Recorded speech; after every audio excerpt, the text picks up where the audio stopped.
started out the trip from Pittsford, headed upstream. This is the family I mentioned in the blog, who hogged all the front seats and all the front positions. I found a good position for the camera, which is just here. You can see upstream. These bridges look mighty close, but they're actually quite a long way off the water and there's no problem getting under them. You couldn't stand on top of the boat and reach up and touch the bridge. The optical illusion is contrary, of course. There's some girls paddling and they seem to be keeping near the boat, sometimes going faster, sometimes stopping. They didn't have any trouble outrunning the boat when they really put their backs into it. They're in a canoe of some sort. Here they are, basically getting away from the boat.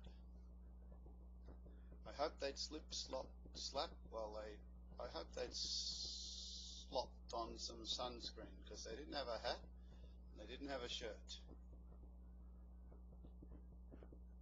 On the side of their boat was some sponsorship information. It looked like they were part of some sort of racing team or canoe club team.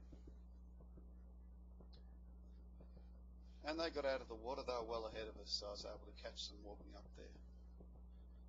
When the other boat was finally out of the way, we were able to head into the lock. I know this commentary is really boring, but a picture tells 1,000 words, and these are moving pictures.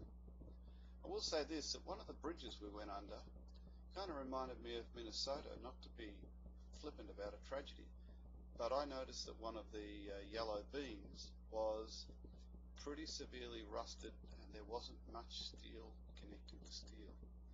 As we enter the lock, you can see the doors at the other end are forming, well, they're not a perfect seal, and it's like a waterfall of water flowing into the lock.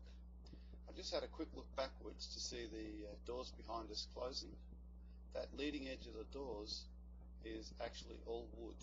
It's a wood seal.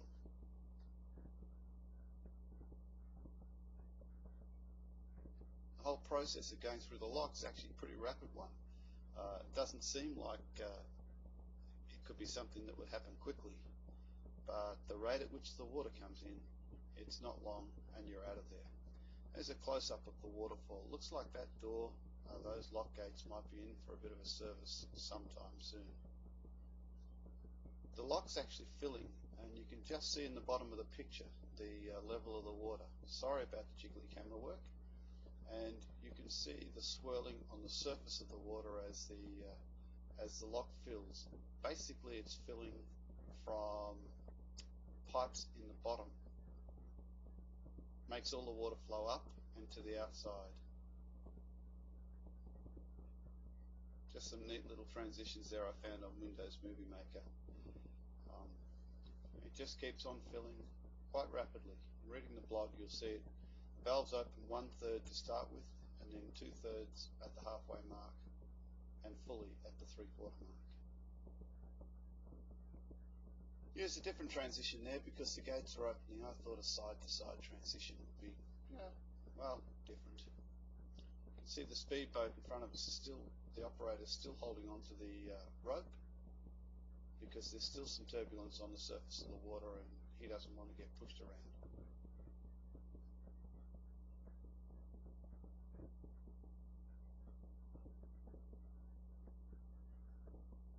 Finally, the gates are fully open. We just sailed out of those gates, did a 3-point turn, and sailed right back in and went down the other way.